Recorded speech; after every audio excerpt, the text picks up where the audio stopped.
Hello everyone, this is Amit Shaon. আজকে আমি যাচ্ছি ঢাকা থেকে সিঙ্গাপুরে, অ্যান্ড সিঙ্গাপুরে আমার অলমোস্ট 5 দিনের ট্রিপ।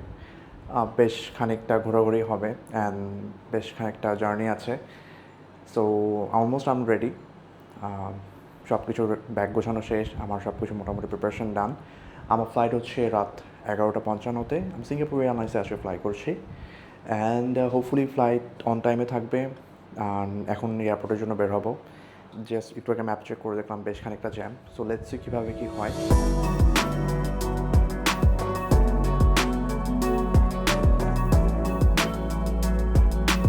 ফাইনালি অনেক জ্যাম পার করে এয়ারপোর্টে এসে পৌঁছালাম। ব্যাগেজে ড্রপ করে চেক ইন করে ইমিগ্রেশন শেষ করে এখন লাউঞ্জে এসে পৌঁছলাম। বেশ টায়ার্ড লাগছে, প্রচণ্ড জ্যাম ছিল রাস্তায়। একটা সময় মনে হচ্ছিল যে আসলে সময় মতো আসতে পারবো কিনা, যেই ট্রাফিক দেখলাম একটু ভয় লাগছিল।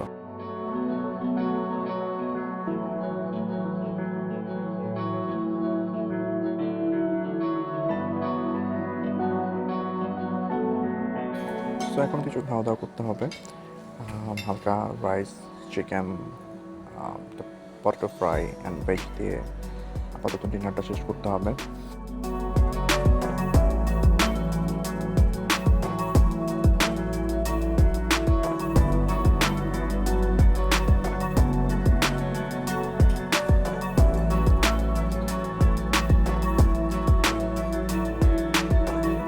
সো ওয়াইল আম হিয়ার, আমি কিছু ট্রিপের কিছু আপডেট শেয়ার করে রাখি। সেটা হচ্ছে আজকে আমি যেহেতু সিঙ্গাপুর এয়ারলাইন্সে যাচ্ছি, সকালে অ্যারাউন্ড 6টার দিকে ওখানে ওদের টাইম 6টার সময় ল্যান্ড করবো, তখন আমার বাংলাদেশের 4টা বাজে। সো তারপরে আমাদের বেশ কিছু কাজ আছে, যেমন সিম কালেক্ট করা, ট্রাভেল পাস নেওয়া। সো যখন একটা ট্রাভেল পাস নিয়ে রেখেছি সেটা আমি আপনাদের সামনে পরে জানাচ্ছি। সিম কালেক্ট করা, ট্রাভেল পাস নেওয়া, এই ধরনের কাজ কিছু শেষ করে আমরা কিছুক্ষণ জুয়েলে কিছুক্ষণ স্টে করব। ওখানকার কিছু অ্যাক্টিভিটিস আমরা দেখে, বিশেষ করে রেইন ভর্টেক্স যেটা, সেটা দেখে দেন আমরা শহরের উদ্দেশ্যে রওনা দিব। আমরা কোনো গ্র্যাব বা অন্য কোনো ট্যাক্সি নিচ্ছি না। আমরা যেটা করবো যে এবারের ট্রিপে আমরা পুরোটাই এমআরটি বা ওদের পাবলিক যে ট্রান্সপোর্টেশন সেটা ইউজ করব। So I really want to know যে ওদের পাবলিক ট্রান্সপোর্টেশন সিস্টেমগুলো কেমন। আই এম প্রিটি শিওর অনেক ওয়েল অর্গানাইজ, সেভাবেই দেখা হয়েছে। আর ওদের সব কিছু জিনিসগুলোকে আপডেট করে রেখেছে এত সুন্দরভাবে, সো দ্যাট মানুষের আসলে প্রবলেমও না হয়। ইনফ্যাক্ট সিঙ্গাপুরে প্রাইভেট কার ইউজ করার জন্য হেভি একটা ট্যাক্স দিতে হয়। আর কেনই দিতে হবে না, কারণ হচ্ছে ওদের ওখানে পাবলিক ট্রান্সপোর্টেশন সিস্টেম এতই সুন্দর যে আপনার এক্সট্রা করে আপনার নিজের গাড়ি কখনো ইউজও করতে প্রয়োজন হবে না। তো দ্যাটস ওয়াই ওরা এই ধরনের সাপ্লিমেন্টারি ডিউটি বা ওরা যে ধরনের ডিউটি বলে সেটা দিতেই পারে। সিকিউরিটি চেক ইন শেষ করে এখন ফ্লাইটে উঠবো, দেন তারপরে let's fly to Singapore. So আমরা বোর্ড করে ফেলেছি, এখন দেন আর কিছুক্ষণের মধ্যে সেরে যাবে, যেহেতু টাইম 11টা 55। দেন সবাই উঠে পড়েছে অলমোস্ট, লাগেজ ইন করানো শেষ।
another dinner is here. Just Kura Matro dinner serve করলো and আমি নিলাম roasted chicken and bread and some other cakes and they have the water, steak, chicken thing, bread and butter and drinks.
Plan করলাম সিঙ্গাপুরে।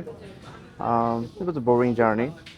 Michael মুভিটা দেখা start করেছিলাম কিন্তু খুব একটা ভালো লাগলো না, ঘুমাতেও পারি নাই। আমার কেন জানি ফ্লাইটে একদমই ঘুম হয় না।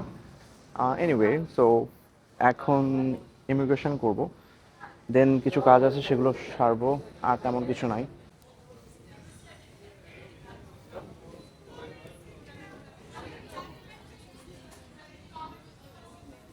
ইমিগ্রেশন অলরেডি দেখা যাচ্ছে বেশ ভিড় হয়ে গেছে, দেরি করবো না, শুরু করে ফেলবো।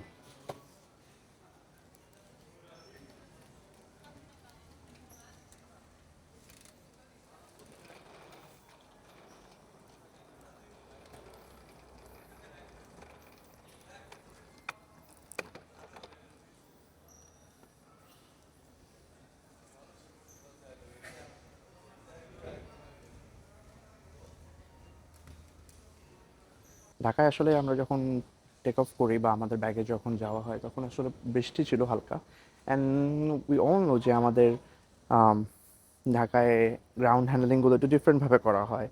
সো ব্যাগের মধ্যে কাদা টাদা বৃষ্টির পানি এভরিথিং লেগে একটা অন্যরকম ব্যাপার হয়ে গেল। সিঙ্গাপুর এয়ারপোর্ট আসলে অনেক বেশি সুন্দর, আহ, অসাধারণ সুন্দরভাবে তাদের সব কিছু গোছানো এবং খুব সুন্দরভাবে সব কিছু মেনটেন করা। এটা দেখতেও বেশ ভালো লাগে আসলে সব সময়।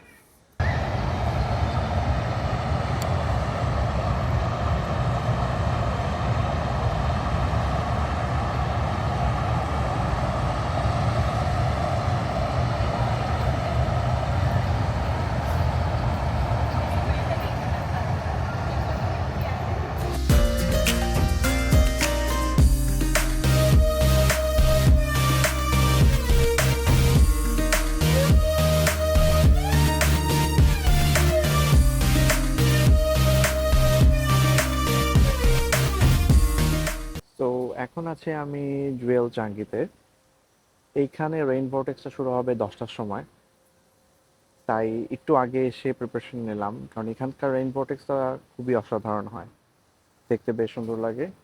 সো এটা এখান থেকে দেখতে পারলে বেশ একটা অন্যরকম জিনিস কাজ করে।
পৌঁছে গেলাম after a very long journey. আসলে আমাদের ফ্লাইট ছিল ভোরে, সিঙ্গাপুরিয়ান টাইম 6টার সময় ল্যান্ড করেছে। তারপরে আমরা বেশ কিছুক্ষণ চাঙ্গিতে কাটাই, জুয়েলে ছিলাম বেশ কিছুক্ষণ, ওখানকার ওয়াটারফলটা দেখলাম, ইট ওয়াজ ভেরি বিউটিফুল। আপনার ভিডিওতে দেখবেন হোপফুলি। আর তারপরে সেখান থেকে আমরা এমআরটির কার্ডটা আমাদের আগেই করা ছিল, সো আমরা ঢাকা থেকেই এমআরটির কার্ড এবং আরও আনুষঙ্গিক অনেক কিছু করে রেখেছিলাম, সো এমআরটির কার্ডটাও ছিল, সেখান থেকে কার্ডটা পিক করে আমরা ওখান থেকে জাঙ্গি এয়ারপোর্ট থেকে তানামেরে নামে একটা ওদের স্টেশন আছে, সেটাতে আসলাম। সেখান থেকে আমরা পরে আমাদের হোটেলে চলে আসলাম। আমাদের হোটেলটা হচ্ছে ল্যাভেন্ডারে, আমি থাকছি হচ্ছে ভি হোটেল ল্যাভেন্ডারে। হোটেলের রুমের রিভিউটা আমি আপনাদেরকে পরে দিচ্ছি। আসার পরে এত টায়ার্ড ছিলাম, এসে কোনো মতে জাস্ট একটু ফ্রেশ হয়ে ড্রেস চেঞ্জ করে জাস্ট ঘুমিয়ে গিয়েছিলাম। উঠলাম কিছুক্ষণ, এখন আবার বের হবো। তো হোটেল থেকে বের হলাম, বের হয়ে আসলে প্রথমে কিছু মানি এক্সচেঞ্জ করা দরকার ছিল। আমরা আমাদের হোটেল থেকে অর্চার্ডে আসলাম এমআরটি করে। তো এমআরটি করে অর্চার্ডে এসে কিছু ডলার এক্সচেঞ্জ করলাম, দেন লাঞ্চও করার প্রয়োজন, কারণ নাস্তা পরে কিছু আর খাওয়া হয়নি। আমরা এই লাকি প্লাজার পাশে একটা কাছাকাছি একটা জায়গায় আমরা খেতে বসলাম। খাবারটাও বেশ ভালো। আমরা নিয়েছিলাম হচ্ছে একটা প্ল্যাটার, এটা হচ্ছে চিকেন অ্যান্ড রাইসের প্ল্যাটার, সাথে কোক কোক সহ। ইট ওয়াজ টেস্টি, কারণ চিকেনের কোয়ান্টিটিগুলো অনেক, রাইসের কোয়ান্টিটিটা কম, বাট ইট ওয়াজ ফাইন। সিঙ্গাপুরের সবগুলো মলগুলো একটার সাথে আরেকটা ইন্টারকানেক্টেড, মানে বেসমেন্ট থেকে কানেক্ট, এখানে স্টেশনগুলোও কানেক্টেড। স্টেশন থেকে বের হয়ে দেখা যাচ্ছে যে এক একটা শপিং মলের সাথে বিভিন্ন বিভিন্ন জায়গায় চলে যাওয়া যাবে। যেমন ধরুন এই স্পটটার কথা যদি বলি, এই স্পটটা একটা জায়গা থেকে অনেকগুলো শপিং মল একবারে চলে যাওয়া যায়। ভেরি বিউটিফুল আসলে, ভেজাললেস। এই জন্য এইসব জায়গাগুলোতে মানুষ অনেক বেঁচে থাকে। সো যেমনই নর্থার্ড লিঙ্ক, এখান থেকে চলে যাওয়া যাচ্ছে, সামনে ওই জায়গা দিয়ে স্টেশনগুলো চলে যাওয়া যাচ্ছে, ভেরি কনভিনিয়েন্ট আসলে। এই প্রত্যেকটা দোকানগুলোর মধ্যে এই ধরনের দোকান রয়েছে।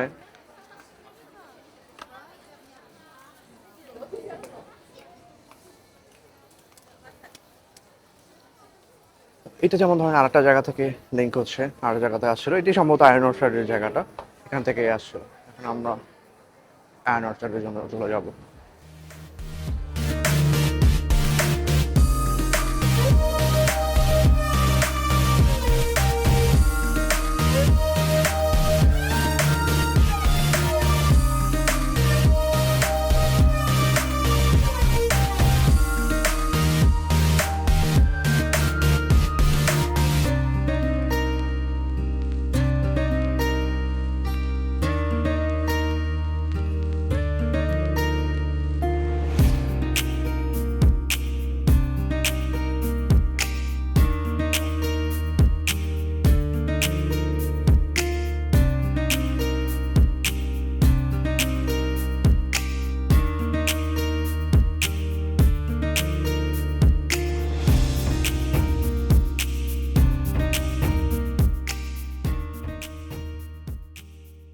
সিঙ্গাপুরে যদিও আজকে আমার ডে 1, কিন্তু বোঝাই যাচ্ছে যে এখানে আসলে এত কিছুই আছে, এটা সম্পূর্ণ আসলে দেখে শেষ করতে পারাটা খুব বেশ কঠিন ব্যাপার। আর শপিং মলের তো অভাব নাই, তো সব শপিং মলে যে দেখা যাবে যে আপনার সময়ও নষ্ট হচ্ছে, কাজেও দিচ্ছে না, আর না ঘুরেও ভালো লাগছে না, সবসময় না একটা কঠিন ধরনের সিচুয়েশন হয়ে যায়। তো হ্যাঁ, বেশ টাইম লাগে। অনেকে বলে সিঙ্গাপুর 2 দিনেই ঘুরে শেষ করে ফেলা যায়, খুব ছোট শহর। অ্যাকচুয়ালি না, আমার টোটাল ট্রিপ প্ল্যান হচ্ছে 5 দিন। আমার কাছে তারপরেও মনে হয় যে আরও 2-1 দিন বেশি থাকলে হয়তো আরও বেশি ঘুরতে পারতাম বা ভালো হতো। সো টাইমিং নিয়ে একটা বেশ বড় ইস্যু এখানে আছে।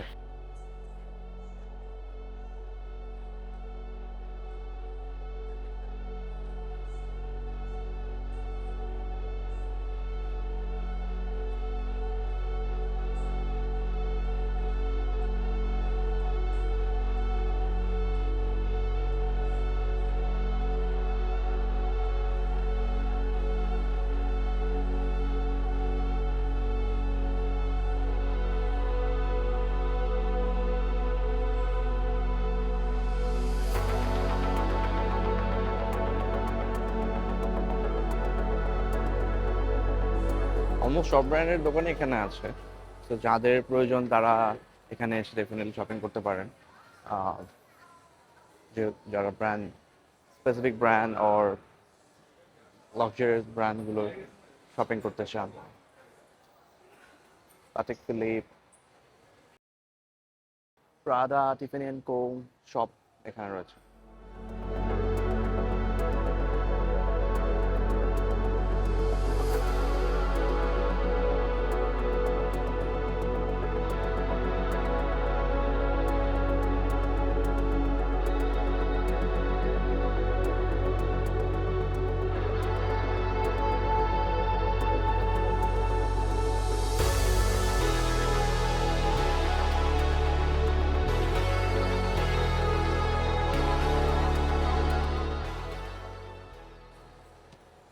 তো এখন আমি আছি হচ্ছে মেরিনা বে স্যান্ডসের ভিতরে। Very nice actually. উপরের দিকটা হোটেল, নিচের দিকটা শপিং মল। এখানে একটা সুন্দর ওয়াটার বডি আছে। এই ওয়াটার বডিতে বোটিংও করা যায়। অ্যান্ড শপ সুন্দর, এখানে বোটিং করার ব্যবস্থা রয়েছে।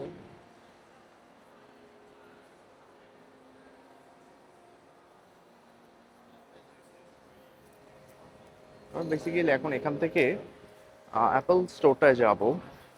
ওই দিক থেকে ঢুকতে পারলে ভিতরটা বাইরের দিকটা দেখানো যায়, বাট সামহাও আমরা যেহেতু বাসে করে এদিকে আসলাম অ্যান্ড দেন এই এটার বেসমেন্ট থেকে সব কানেকশন, আগে যেটা বললাম সব জায়গাতে ওদের বেসমেন্ট থেকে কানেকশন দেওয়া থাকে, সো কমিউনিকেশন খুবই ইজি। আমি বেসমেন্ট থেকেই আসার কারণে একদম ডিরেক্ট মেরিনা বে স্যান্ডসের ভিতরে ঢুকে গিয়েছি।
ওইদিকে লুই ভিটনের শোরুম।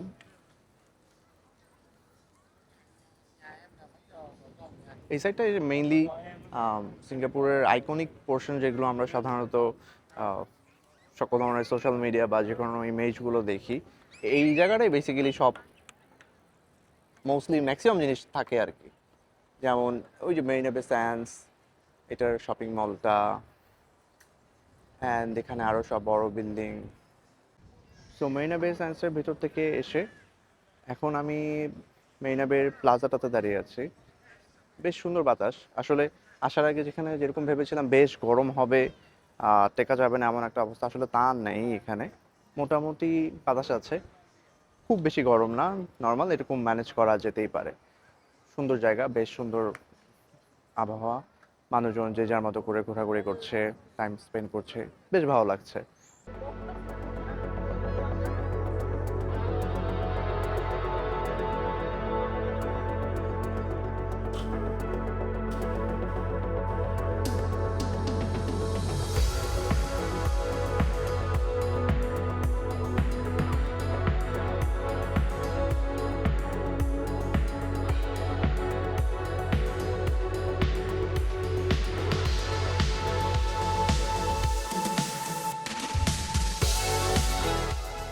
অ্যাপল স্টোর এইটা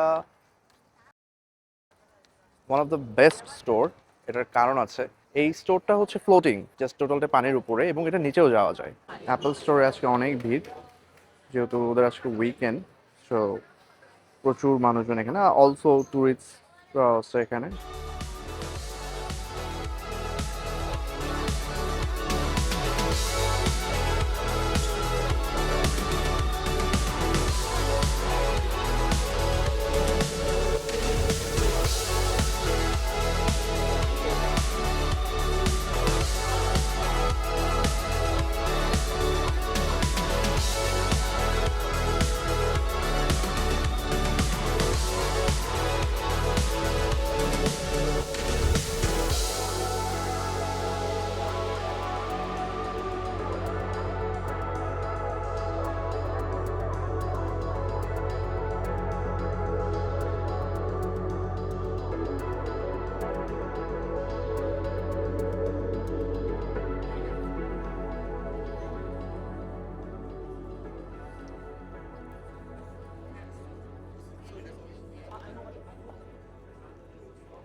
সো এখন আবার দৌড়ায় চলে আসলাম হচ্ছে গার্ডেন বাই দ্য বেতে।